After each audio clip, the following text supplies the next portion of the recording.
I am an only child, and my extended family is fairly small. I typically only give my parents, grandparents, and best friends Christmas gifts. I probably don't spend more than $300 total. When we have our extended family Christmas celebrations, our aunts, uncles only give our grandparents individual gifts. Everyone else gets a joint family gift now that all of us grandkids are adults. Like, my aunt doesn't give me my own gift anymore. I mean, I'm a grown-up, and that's something reserved for children in my family. My significant other comes from a massive family. There were 65 people in the house on Thanksgiving, and apparently, every single person gets a gift from everyone else. I was not prepared for this. I was stunned to learn that significant other and I wouldn't be giving everyone gifts together, but that I was expected to buy 25 people gifts on my own. If I'm honest, I think it's weird as hell that I'm expected to give people I've never met a Christmas gift. I objected, but significant other explained that I needed to make a good first impression and that it wouldn't be possible if they thought I was stiffing them on gifts. He offered to give me the money, but I stupidly said I could handle it. I was flabbergasted and resentful, but sucked it up for the sake of our first Christmas with his family. Thing is, I didn't exactly have the budget for this. There wasn't enough time to do something affordable like a craft, so I was stuck buying presents. 25 of them.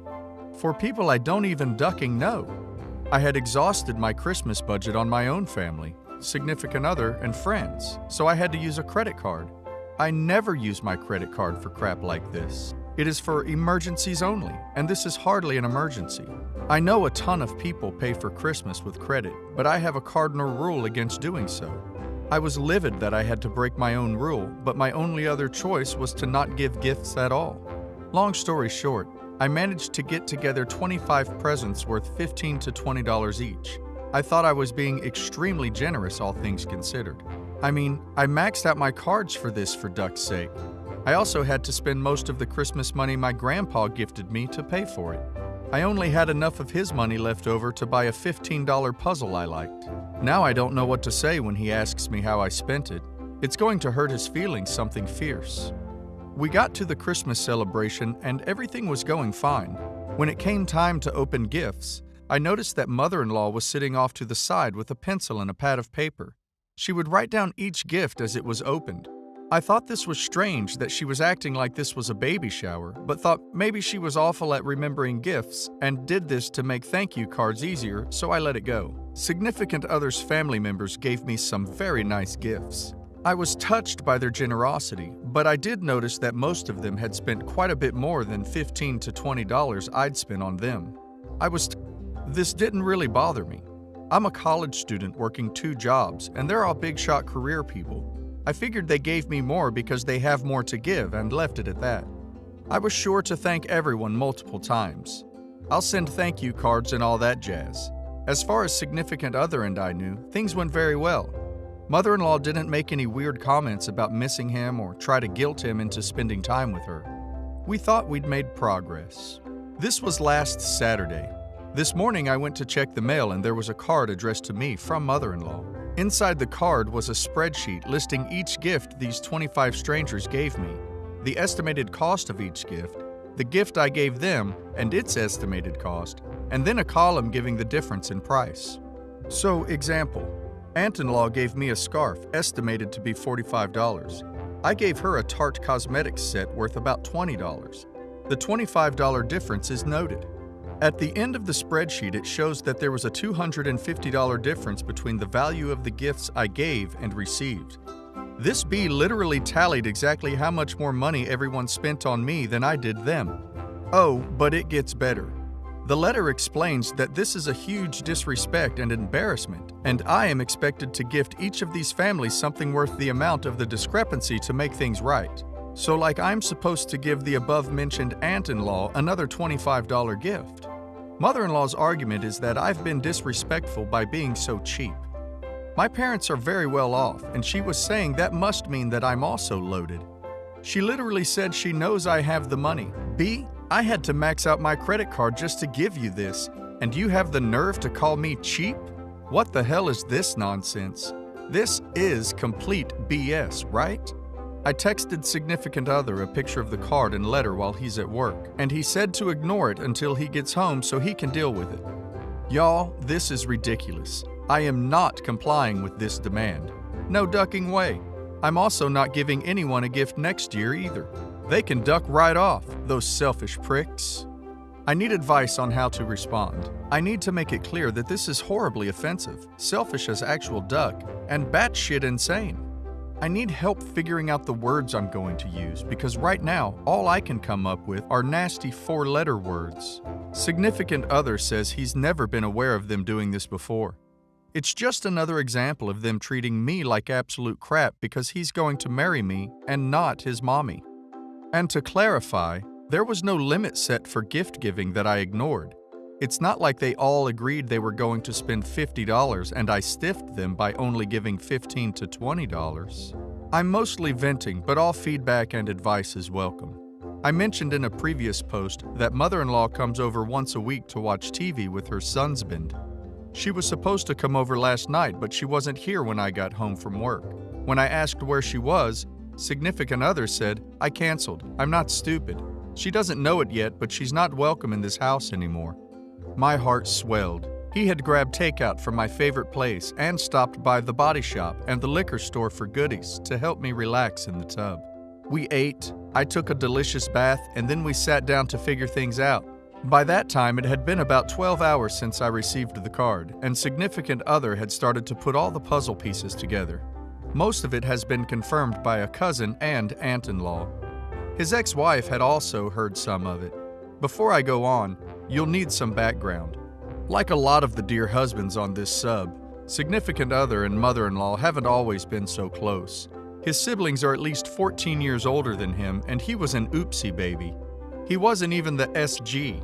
He was basically just forgotten altogether and treated like an afterthought most of the time. His dad died when he was in his first year of grad school, and mother-in-law turned her attention to her other 2 kids. Sister-in-law has cycled through abusive marriage after abusive marriage, and brother-in-law was an alcoholic and a pillhead. Brother-in-law and mother-in-law's relationship was horrific. Everything you'd imagine from a Jocasta and her codependent addict son. Once their dad was dead, brother-in-law basically became her worthless husband. She enabled everything and was very clingy. We didn't know it then, but mother-in-law was the reason brother-in-law couldn't keep a decent girlfriend. She even ran off a wife because the wife wanted brother-in-law in rehab, and mother-in-law somehow overrode that decision to keep him closer to her. She pretty much never saw significant other except for holidays during this time. Tragically, brother-in-law's choice to move in with mommy over going to rehab killed him.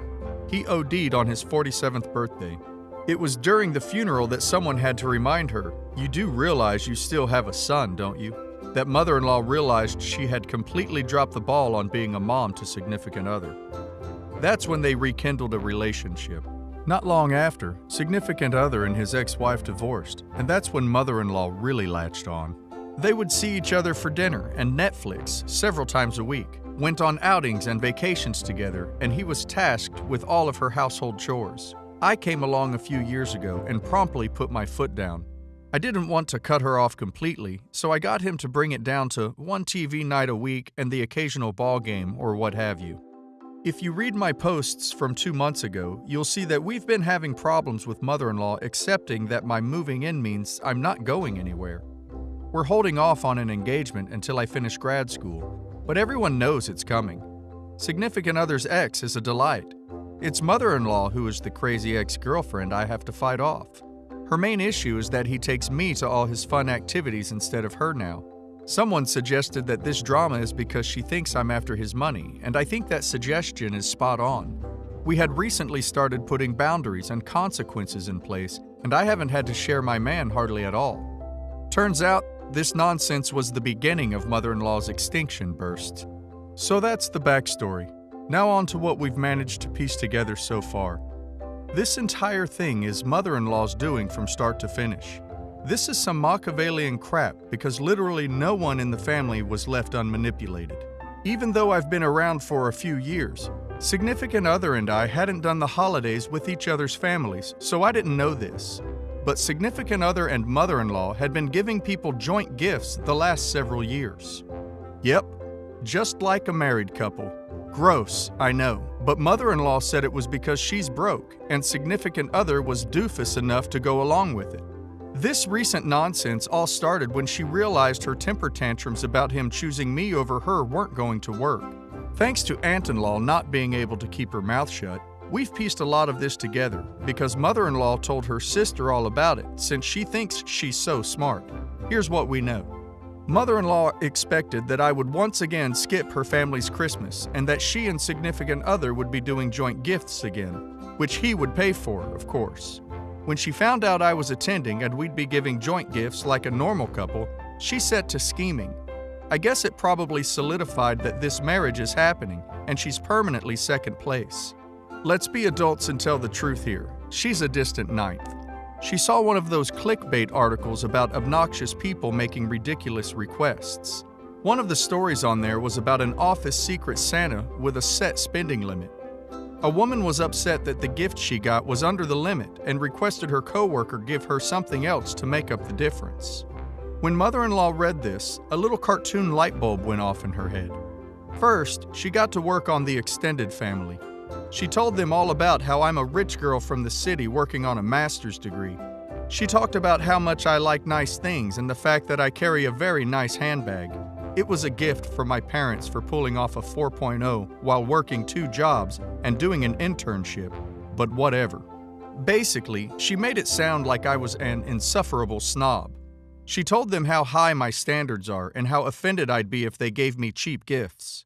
She put a ton of pressure on them to spoil me, and that's why I was gifted so many beautiful and expensive things. Then she got to work on significant other.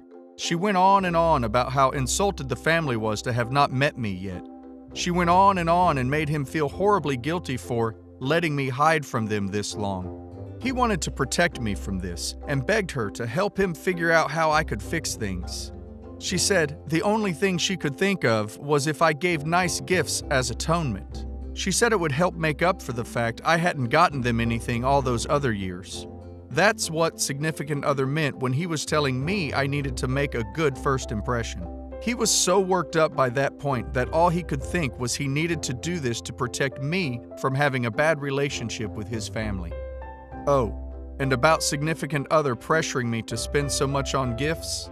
You guys know that moment in Arrested Development when Lucille says, "It's a banana, Michael. What would it cost? $10? That's my significant other. He makes a lot of money, and cost of living here is low, so he honestly doesn't realize what things cost because just about everything is affordable for him. He knew I had bought gifts, but he didn't realize how generous they were. For example, he thought the Tarte gift set was only maybe $8 instead of $22. When he saw the spreadsheet, he said, "Is this right? You spent almost $500 on my family?" Then he asked how I afforded that, and I told him I maxed out my card. He said, "But that's still only $300. I told him the rest came from my grandpa's money, and he burst into tears saying, "No, no, no," over and over. He's paying me back for the gifts and the money from my grandpa. He's heartbroken that I did this because he knows how hard I worked to pay off this credit card so I could use it to buy books next semester. He's horrified to realize I probably wouldn't have had money for school supplies next month unless I asked my parents for help. And listen, that particular poor decision is 100% on me because significant other did offer to pay for all of this. That doesn't make it right, and we still have to address the fact that he pressured me into this, but we'll cover that in couples therapy, which we've been going to in preparation for our engagement. Back to the story. So basically, mother-in-law pressured everyone into buying me expensive gifts, and then pressured significant other into making me buy them expensive things. I'm sure she felt so smart. We think that she didn't expect that I'd be able to do it without significant other's help, and that her next plan was probably to get in his ear about how I'm a gold digger and irresponsible and unable to take care of myself. Well, ta-da, B! I'm full of surprises. When significant other and I showed up with 50 freaking gifts, she must have realized she might be in over her head. That's when she started keeping a tally. We know she asked at least a few family members how much they spent on me to make sure it wasn't too much. She knows the scarf was $45 because she asked and then tried to hand aunt-in-law $20 to pay her back. All of this was done to reinforce the idea that I'm a selfish snob who asked for too much. Then she went home and looked up the prices for things and estimated others and sent out her ridiculous spreadsheet and nastygram. Joke's on her, 'cause I'm not ashamed of a damn thing. I'm not 100% sure on sending the spreadsheet to everybody. I'm worried it could backfire, and besides, I don't really think it's appropriate for everybody to know how much people spent on everyone, because call me crazy, but it's the thought that counts. I was thinking maybe about blacking out everything but that person's specific entry on the spreadsheet. I feel like it's a crazy enough story that I need to provide some kind of proof. Plus, I can swing it as, just making sure this is the right amount I owe you, if I have to. Feel free to give me your thoughts on this part. As for mother-in-law, we're officially no contact.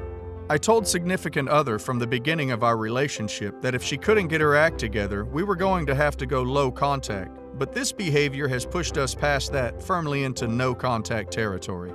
So in addition to sending the extended family letters with their thank yous, mother-in-law's thank you will contain a letter as well. It will be from significant other informing her this was the last straw and she is no longer welcome in our home. She was barely in his life for 15 years, and another 15 won't be a big deal to him because he's already done it. As far as he's concerned, this is no different from when she chose to enable his brother at the expense of everyone else, except this time, she enabled her own delusions at the expense of being in his life. It's going to be hard at first, and we're slightly worried about family members, but significant other is mostly confident that the family will side with us once this gets out. He also wants to tell his co-workers and ex-in-laws, since this is a smaller town and word will get around quickly. This is less to shame mother-in-law and more to correct any rumors and misinformation she spread about me. I've been on this subgroup enough to know that won't be the end of it.